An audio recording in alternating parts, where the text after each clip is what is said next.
Welcome to Rick's Corner, brought to you by Old School Labs, the brand I trust and the only one I put my name to. Use my code drasin12 on the link below.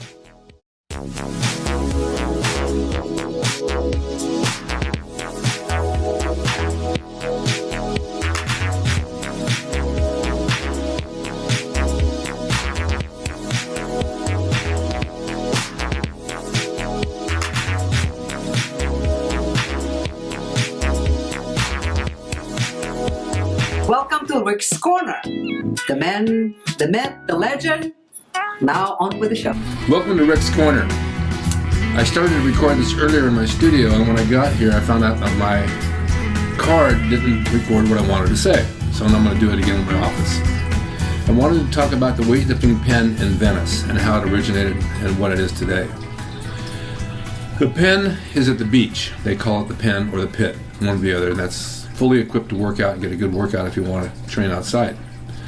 But it started way back in maybe the 40s and 50s in Santa Monica, and there was just a platform of wood.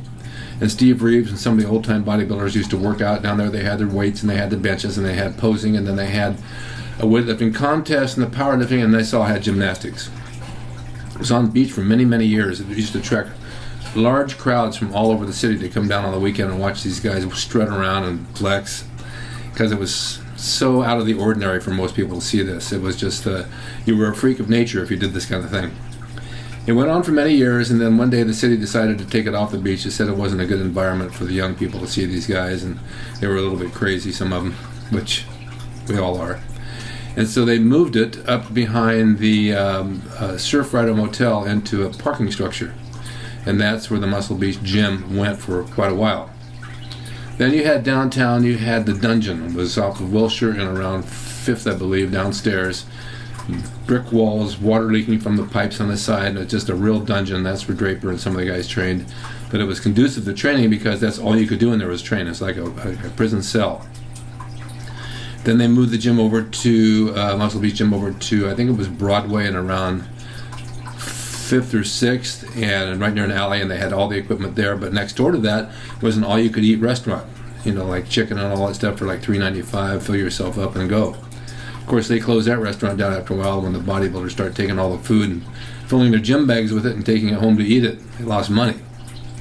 So then later on, they opened up the pit, and the pit was down in Venice. It's owned by the Parks and Recreation. It was an old wrought iron type of fence, and it had a shack, and it had all the weights in the shack, and then it had the chin-up bars and the dip bars, and all the weights you wanted to use to work out and get a good workout. And it was pretty decent. You could get a good workout there. I have a small little video that they shot of me back in the city doing a little documentary there. I'm not showing the voiceover, but I'll show you that we were down there working out, and I was doing chins and hanging out with a girl named Heidi and people like that. And then over a period of time, it filled up more, and people used to come down and watch us work out. It was like watching the animals in a cage. Look at those bodybuilders and all the muscles, they're in a cage working out, and it became a spectacle. But it still became fun. You met a lot of people, and when you didn't work out, you go lay in the sand right next to it and just get some sun for an hour or so, and then go back in the pit and do another body part or whatever. They had little small bleachers and a grass area, and if you walked just about 30 or 40 feet down, you were at the ocean in the sand. The atmosphere was conducive to training. You had the good salt air, the fresh waves, and blue sky, and you just wanted to train. You had the sun beating down on you, so you got a real tan, not those fake tans. And it went on for many years like that. And then Joe Waitley took it over several years ago, and he started running contests there for 4th of July and Labor Day and any holiday, and he started doing some advertising, and he started packing people in, like 1,000 or more at a time, to watch a contest. Trophies and the whole ball of wax. Did a great job with it. I think they upped the membership was $3 a year, but I don't know what it is now. I'm sure it's not that. And they would have big events. Joe Weider had donated money to build a big arena out of it, and donated all the bleachers so you could fit maybe 800-900 people out there, and so those were put up. So now every year they have their events, and there's still guys working out down there. I don't think they pay a lot to work out because it's not a fancy gym, but it's outside, and it's a lot of fun to train there. All the greats go down there and do it. Back in the 60s, they had a tram that went from pier to pier, back and forth on the boardwalk, and this is right on the boardwalk. You could ride the tram for 5 cents.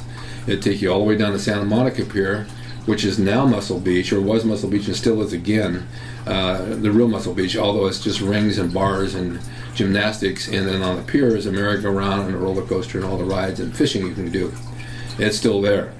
If you take that tram down to Ocean Park, which is just before Venice, maybe a mile before, there was a pier there called Ocean Park Pier. And Ocean Park Pier, Pacific Ocean Park Pier, had rides and fun houses and the glass house and a roller coaster and all the stuff you see at Disneyland. It was free to go on, 25 cents a ride, 25 cents for a piece of pizza. The Dome Theater, where I saw King Kong, had a deli.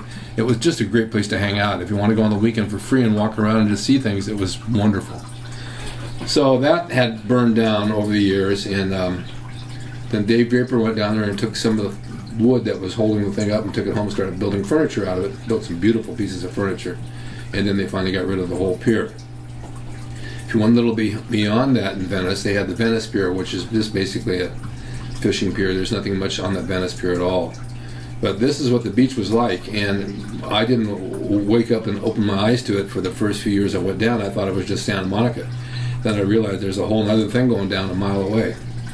So I went down there and trained and did what I had to do there. I had a great time. They had a big circular turntable that came down to the beach on Ocean Park. That we had electric buses in LA, like trolley cars, like San Francisco. They got rid of all those. They should have kept them. It would bring you to the beach from downtown, and you get off the bus, and the thing would turn around on a turntable and go back out downtown again. That's gone. So a lot of today's people are the youth and people that didn't know that existed, but that's the way it was. And it's an amazing place to see. It's certainly different nowadays. Nowadays it's packed, and you can't even get to park down there or walk around because it's so full of people. And nobody would have thought back in those days, there were just a handful of us hanging out, that it would ever turn into this today.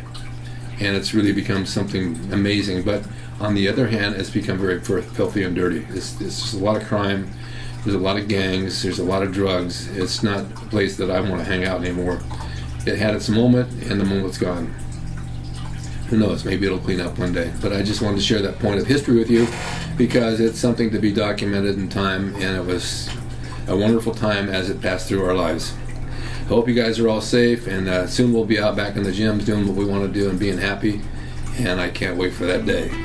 Stay tuned for more. Be sure to listen to my podcast. I'm on 6 radio stations, iTunes and Spotify, Google, all those, because I'm doing audio podcasts as well as this. Okay, see you next time, and take care of yourself and be safe and be well.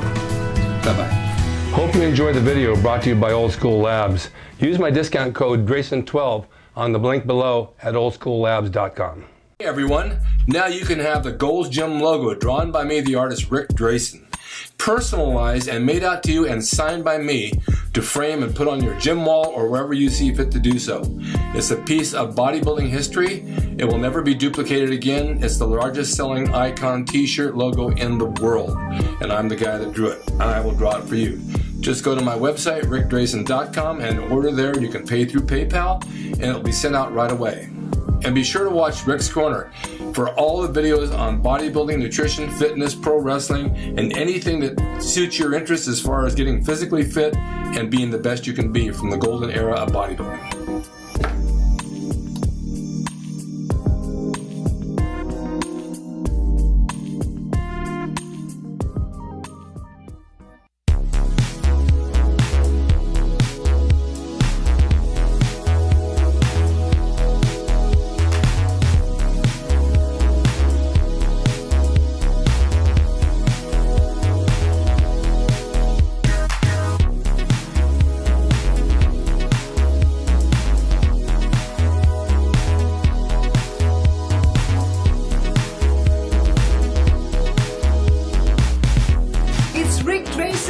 He's the equalizer, baby.